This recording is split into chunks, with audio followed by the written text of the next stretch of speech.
శ్రీమాత్రే నమః. మనం ఎంతో దూరం నుంచి తిరుపతి వస్తుంటాం. టెంపుల్ సిటీ అయిన కాంచీపురంలో ఎన్నో పురాతన దేవాలయాలున్నాయి. కొంచెం టైం కేటాయిస్తే అందులో కొన్ని ముఖ్యమైన దేవాలయాలను మనం చూడొచ్చు. నేను మా హస్బెండ్ మా 4 years బాబుతో ఈ ట్రిప్ కి ఎలాంటి ఇన్ఫర్మేషన్ లేకుండా వెళ్ళాము. యూట్యూబ్ లో వెతికాం కానీ కంచి గురించి పెద్దగా ఇన్ఫర్మేషన్ లేదు. మాలా ఇబ్బంది పడకుండా ఉండేందుకు ఈ వీడియో చేస్తున్నా. ఈ వీడియో ఎండ్ వరకు అయితే చూడండి. మాకు మేము తెలుసుకున్న కంచి యొక్క మొత్తం ఇన్ఫర్మేషన్ అనేది ఈ వీడియో ద్వారా తెలియజేస్తా. కంచిలో అయితే ఎన్నో టెంపుల్స్ ఉన్నాయి కానీ వాటిలో ప్రధానంగా చూడవలసిన టెంపుల్స్ అయితే కొన్ని ఉన్నాయి. కామాక్షి టెంపుల్, ఏకాంబరేశ్వర ఆలయం, వరదరాజ పెరుమాళ్ ఆలయం, బంగారువల్లి, వెండిపల్లి మరియు వామనవతారం, ఇలా కొన్ని ఆలయాల గురించి అయితే నేను ఈ వీడియోలో చెప్తాను. కాంచీపురం వెళ్లేందుకు మేమైతే ఇలా ప్లాన్ చేసుకున్నాం. మీరు తిరుపతి నుంచి ప్లాన్ చేస్తే ప్రతి 1 hour కి కూడా ఒక బస్సు ఉంటుంది. ట్రైన్ కి వెళ్లాలనుకుంటే ఎర్లీ మార్నింగ్ 4 కి ఒక పాసెంజర్ ట్రైన్ అనేది ఉంటుంది. ఈ ట్రైన్ టైమింగ్స్ అనేవి తిరుపతి నుంచి అయితే 4 AM, రేణిగుంట నుంచి అయితే 4:40 AM. ఈ ట్రైన్ 8:30 నుంచి 8:40 కి ఇంచుమించుగా మనకి కాంచీపురం అయితే చేరుకుంటుంది. స్టేషన్ నుండి కామాక్షి ఆలయానికి ఇంచుమించుగా 1.5 కిలోమీటర్ దూరం ఉంటుంది. అలాగే బస్ స్టాప్ కూడా 1.5 కిలోమీటర్ దూరమే ఉంటుంది.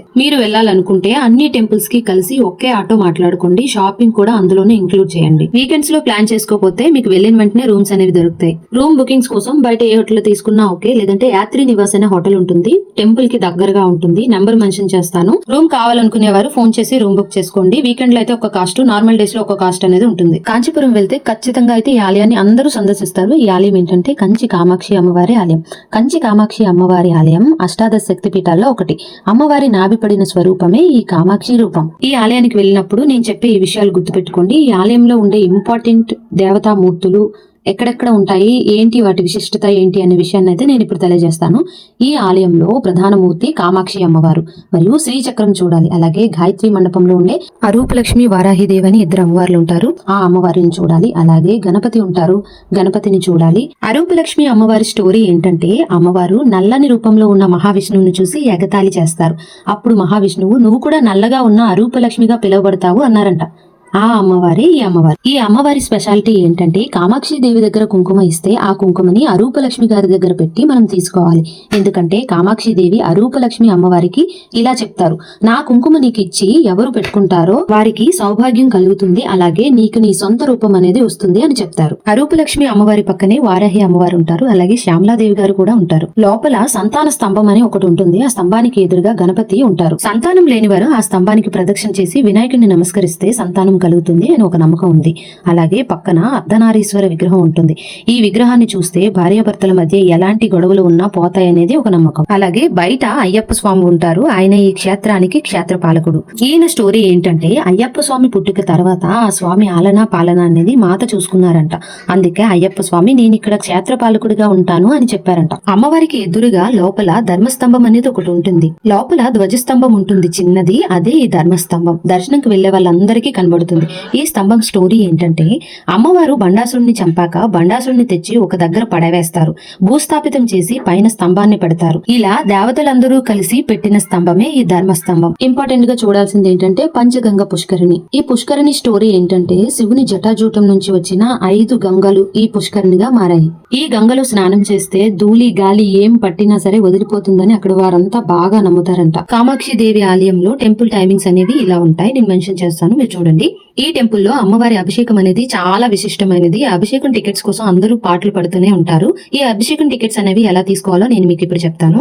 ఈ రోజు మార్నింగ్ 5 AM కి మీకు అభిషేకం టికెట్స్ కావాలంటే ముందు రోజు మనం ట్రై చేయాలి. అలాగే 10 AM అభిషేకం కోసం టికెట్స్ కావాలంటే అదే రోజు మార్నింగ్ 6 నుంచి లైన్ లో ఉంటే 8 o'clock కి టికెట్స్ అనేవి ఇస్తారు. మీకు ఈవినింగ్ 4 o'clock అభిషేకం కోసం టికెట్స్ అనేవి కావాలంటే మార్నింగ్ నుంచి ఈవినింగ్ వరకు ఎప్పుడైనా సరే వాళ్ళకి అవైలబిలిటీ ఉంటే టికెట్స్ అనేవి ఇస్తారు. టికెట్స్ అనేవి మాక్సిమం అయిపోతాయి, అందుకని ముందుగా వెళ్లి ట్రై చేయాలి. టెంపుల్ ఎప్పుడు చాలా రష్ గా ఉంటుంది. సండే సాటర్డే అయితే చాలా రష్ గా ఉంటుంది. మీకు టికెట్స్ అనేవి సండే సాటర్డే అయితే 2 days ముందుగానే అయిపోయాయని చెప్తారనమాట. మీరు ట్రై చేయాలనుకుంటే మండే టు ఫ్రైడే వరకు ట్రై చేయండి, మీకు ఈజీగా దొరకచ్చు. టికెట్స్ కావాలనుకునే వారు స్పెషల్ డేస్ లో, సండేస్ లో, సాటర్డేస్ లో వెళ్ళొద్దు. నార్మల్ డేస్ లో ప్లాన్ చేసుకోండి. ముందు రోజు వెళ్లి టికెట్స్ అనేవి తీసుకోండి. టికెట్స్ అనేవి ఆన్లైన్ లో ఇవ్వరు, ఆఫ్లైన్ లో మాత్రమే ఇస్తారు. ఒకవేళ టికెట్స్ మీరు వెళ్లేసరికి అయిపోయాయని వాళ్ళు చెప్తే మీరు ట్రై చేయాలి, ఇంకోసారి మనం ఇంత దూరం రాలేం కదా అనుకునే వారైతే ఏం చేస్తారంటే అక్కడ ఉన్న ఎవరినో ఒకరిని అడిగి చూడండి. మీకు టికెట్స్ దొరకలేదు అనుకుంటే నేను ఇంకో వీడియో చేసి పెట్టాను, అభిషేకం టికెట్స్ ఎలా తీసుకోవాలి అని చెప్పి. దాంట్లో అయితే క్లియర్ గా మెన్షన్ చేశాను.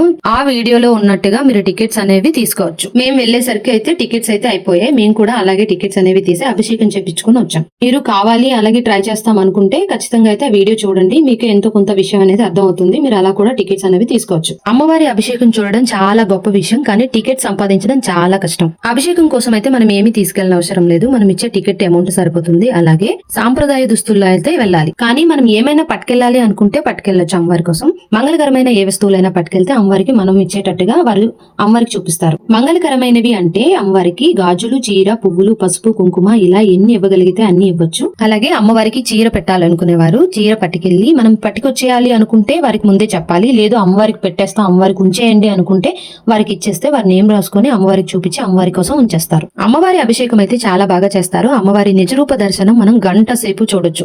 అమ్మవారి నిజరూప దర్శనం గంట సేపు చూడడం మామూలు విషయం కాదు. అమ్మవారిని నీళ్లు, పాలు, గంధం, పూలతో అన్నింటితో కూడా అభిషేకం అనేది చేస్తారు. అమ్మవారి ఫేస్ అయితే మనకి క్లియర్ గా కనిపిస్తుంది. లోపల లైట్స్ ఏమీ ఉండవు, కానీ దీపాల కాంతుల్లో మనకి అమ్మవారు క్లియర్ గా కనిపిస్తారు.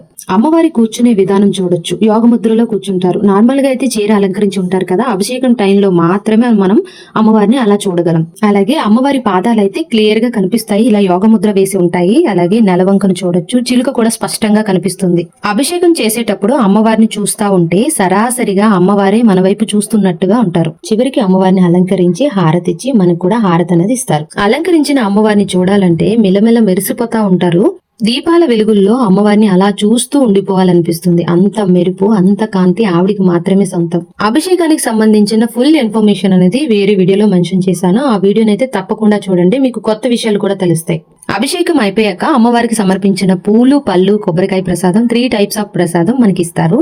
అలాగే కుంకుమ కూడా ఇస్తారు. అభిషేకం చేసిన గంధం వాటర్ అనేవి ఒక చిన్న బాక్స్ లో వేసి మనకి ఇస్తారు. అభిషేకం చేపించుకున్న ప్రతి ఒక్కరికి కూడా జెంట్స్ కి అయితే మెడలో దండ వేసి ఆశీర్వదిస్తారు. అదే ఆడవారికి అయితే చేతిలో పూలు అనేవి ఇస్తారు. చిన్న పిల్లలకు కూడా పూలిచ్చి ఆశీర్వదిస్తారు. మాకైతే కంచి పీఠాధిపతులైన ఈయన చేతుల మీదుగా ప్రసాదం, పూలు, ఆశీర్వాదం అనేవి లభించాయి. టికెట్ ప్రైస్ ఎంత ఉంటుంది, ఎలా తీసుకోవాలి, ఏంటి విషయాలు ఫుల్ డీటెయిల్స్, కంప్లీట్ ఇన్ఫర్మేషన్ అనేది ఆ వీడియోలో ఉంటుంది, ఛానల్లో ఉంది, చూడండి. ఇప్పుడు ఏకాంబరేశ్వర ఆలయం గురించి తెలుసుకుందాం. పంచభూత లింగాలైన అగ్నిలింగం అరుణాచలం, ఆకాశలింగం చిదంబరం, వాయులింగం శ్రీకాళహస్తి, జలలింగం జంబుకేశ్వరం, పృథ్వీలింగం కాంచీపురం. పంచభూత లింగాలలో ఒకటైన ఏకాంబరేశ్వర ఆలయమే ఈ పృథ్వీలింగం. ఇది కాంచీపురంలో ఉంటుంది. ఈ ఆలయ విశిష్టత తెలుసుకోవాలంటే చాలా పెద్ద వీడియో అయిపోతుంది. చాలా పెద్ద ఆలయం. ఈ ఆలయం చుట్టూ పెద్ద పెద్ద గోపురాలు ఉంటాయి. ఆలయంలో ఎన్నో వింతలున్నాయి. ఈ ఆలయ చరిత్రని షార్ట్ గా తెలుసుకుందామా. ఒక సందర్భంలో పార్వతీదేవి తపస్సు చేయడానికి కిందకి వచ్చినప్పుడు ఈ ప్రాంతంలోనే ఒక మామిడి చెట్టు కింద తపస్సు చేశారు. అక్కడ ఈ లింగాన్ని మట్టితో తయారు చేసి పూజలు చేశారు. ఆ లింగమే ఈ పృథ్వీలింగం. పరమశివుడు పార్వతీదేవిని టెస్ట్ చేయడానికి ఒక పెద్ద వరద ప్రళయాన్ని తీసుకొస్తారు. ఆ ప్రాంతంలో ఎక్కడ ఆ శివలింగం కరిగిపోతుంది అని అమ్మవారు ఒక్కసారిగా ఆ లింగాన్ని గట్టిగా పట్టుకుంటారు. ఆ అచ్చులు, పోలికలు అనేవి ఇంకా ఆ లింగంపై అలాగే ఉన్నాయి అంటారు. మనకి వెండి తొడుగుతో చూపిస్తారు. నిజరూప దర్శనం చేసుకుంటే ఆ శివలింగాన్ని మనం దగ్గర నుంచి చూడవచ్చు. ఈ లింగానికి అభిషేకం అనేది ఆయిల్ తో చేస్తారు. టికెట్ 1000 అబౌవ్ ఉంటుంది. 20 రూపీస్ దర్శనానికి వెళ్లారంటే శివలింగాన్ని దగ్గరగా చూడొచ్చు. మేము వెళ్ళినప్పుడు వెండి తొడుగు తీసి చూపించారు. శివలింగాన్ని అయితే మేము నిజంగా నిజరూప దర్శనంలో చూసాం. దర్శనానికి వెళ్లే దారిలో అమ్మవారు తపస్సు చేసిన మామిడి చెట్టు మొదలు అనేది ఉంటుంది. ఒక గ్లాస్ బాక్స్ లో పెట్టుంచారు, మీరు చూడొచ్చు. అమ్మవారు తపస్సు చేసిన చెట్టు అయితే లేదు, మొదలైతే ఉంది. అలాంటి చెట్టుని బయట అయితే ఇంకోటి వేశారు, దాన్ని కూడా మీరు చూడండి. ఈ చెట్టుకు వచ్చే మామిడి పళ్ళు ఒక్కొక్క కొమ్మకి ఒక్కో రకమైన మామిడి పండు ఒక్కో టేస్ట్ లో ఉంటుందని చెప్తున్నారు. ఇంత పెద్ద ఆలయంలో చాలా శివలింగాలు ఉంటాయి. అందులో సహస్రలింగం అనే ఓ పక్కకు ఉంటుంది. శివలింగంలోనే చాలా చిన్న చిన్న శివలింగాలు ఉంటాయి. ఈ ఆలయ టైమింగ్స్ ని నేను మెన్షన్ చేస్తాను, చూసుకోండి. థర్డ్ వన్ ఏంటంటే వామనమూర్తి దేవాలయం. ఈ ఆలయం గర్భాలయంలోకి వెళ్తే 30 అడుగుల శిలా విగ్రహం నల్లని రూపంలో ఉంటుంది. ఈ విగ్రహం మీరు చూసినట్లయితే విచిత్రంగా ఒక కాలు బలిచక్రవర్తి తల మీద, ఒక కాలు ఆకాశం వైపు చూపిస్తుంది. విష్ణుమూర్తి అవతారాల్లో వామన అవతారం కూడా ఒకటని మీకు తెలుసు. ఇలా ఎందుకు ఈ విగ్రహం ఉంది అని తెలుసుకోవాలనుకుంటే బలిచక్రవర్తి కథ తెలుసుకోండి. ఫోర్త్ వన్ ఏంటంటే విష్ణు కంచి ఆలయం చూడాలంటే అమ్మవారి ఆలయం నుంచి 5 కిలోమీటర్స్ వెళ్ళాలి. ఈ ఆలయం స్పెషాలిటీ ఏంటంటే ఈ ఆలయం బయట నుంచి ఒక ఆలయం లాగే కనిపిస్తుంది. లోపల 3 అంతస్తులు ఉంటాయి. 3 గర్భాలయాలు కూడా ఒకదాని మీద ఒకటి ఉంటాయి. క్రింద ఆలయంలో విష్ణుమూర్తి నించొని ఉంటారు. మధ్య ఆలయంలో విష్ణుమూర్తి పడుకుని ఉంటారు. పైన ఆలయంలో స్వామివారు కూర్చొని ఉంటారు. కానీ ఈ పైన ఆలయం అనేది వైకుంఠ ఏకాదశి రోజు మాత్రమే ఓపెన్ చేస్తారు. చాలా రష్ గా ఉంటుంది. ఈ ఆలయంలో స్వామివారిని చూడాలంటే మెట్లెక్కి పైకెళ్ళాలి. పైకెళ్లి స్వామివారిని చూసాక పక్కకు వస్తే వెండి బల్లి, బంగారు బల్లలు ఉంటాయి. ఈ స్వామివారు ఎలా వచ్చారో షార్ట్ గా తెలుసుకుందామా? తెలుసు కదా, బ్రహ్మదేవుడు యజ్ఞం చేస్తున్నప్పుడు గాయత్రీ దేవిని సృష్టిస్తారు. అది చూసిన సరస్వతీదేవి కోపం వచ్చి వేగావతి నదిలా మారి యజ్ఞాన్ని చుట్టుముట్టాలని ప్రయత్నించినప్పుడు విష్ణువు నదికి అడ్డుగా పడుకొని నదీ ప్రవాహాన్ని దారిమళ్లిస్తారు. యజ్ఞం పూర్తి కాగానే విష్ణువు దానిలో నుంచి ఆవిర్భవిస్తారు. ఈ యజ్ఞానికి గుర్తుగా అక్కడ కొలువుండమని కోరుతారు. అప్పుడు అక్కడ కొలువైన విగ్రహమే అత్తి వరదరాజ పెరుమాల్ విగ్రహం. ఈ పేరు ఎలా పెట్టారంటే ఆ విగ్రహం అత్తి చెట్టు బెరడుతో చేసినట్టుగా ఉంటుంది, అందుకని అలా పిలుస్తారు. ఈ ఆలయంలో ఉన్న బంగారు బల్లి, వెండి బల్లి ఎందుకు ముట్టుకోవాలనేది షార్ట్ గా తెలుసుకుందాం. గౌతమ్ మహర్షి యొక్క ఇద్దరు శిష్యులే శాపగ్రస్తులే ఇలా బంగారు, వెండి బల్లెలుగా మోక్షం పొందారు. ఈ టెంపుల్లో సాక్షాత్తు శాప విమోచనం పొందిన దేవేంద్రుడు తనకు తానుగా సూర్య చంద్రులను బంగారు, వెండి బల్లుల ప్రతిరూపాలను చేసి ఆలయంలో పైకప్పుకు అమర్చారని, ఇవి ముట్టుకున్న వారికి ఎలాంటి దోషాలు ఉండవని స్థల పురాణంలో ఉంది. నెక్స్ట్ మనం చిత్రగుప్త ఆలయం గురించి తెలుసుకుందాం. ఇది కామాక్షి ఆలయానికి దగ్గరగా ఉంటుంది. ఎక్కడ చిత్రగుప్త ఆలయాన్ని అయితే మనం చూడలేము. ఇక్కడైతే చిత్రగుప్తునికి ఒక ఆలయం ఉంది. ఈ ఆలయానికి పౌర్ణమి రోజు చాలా రష్ ఎక్కువగా ఉంటుంది. ఇక్కడ దీపం పెడతారు, అది కూడా పెట్టిరండి. ఇంకో విశిష్ట ఆలయం ఏంటంటే పాండవ దూత ఆలయం. ఈ ఆలయంలో చూడడానికి పెద్ద విగ్రహం కనిపిస్తుంది. 25 అడుగుల ఏకశిలా రూపంలో మహావిష్ణువు ఉంటారు. ఈ ఆలయానికి కూడా ఒక చరిత్ర ఉంది, ఒక కథ ఉంది. షార్ట్ గా తెలుసుకుందాం. కృష్ణుడు పాండవుల తరపున రాయబారంకి వెళ్తే ఆయన్ని సింహాసనంలో బంధించేద్దామని ప్రయత్నం చేస్తారు.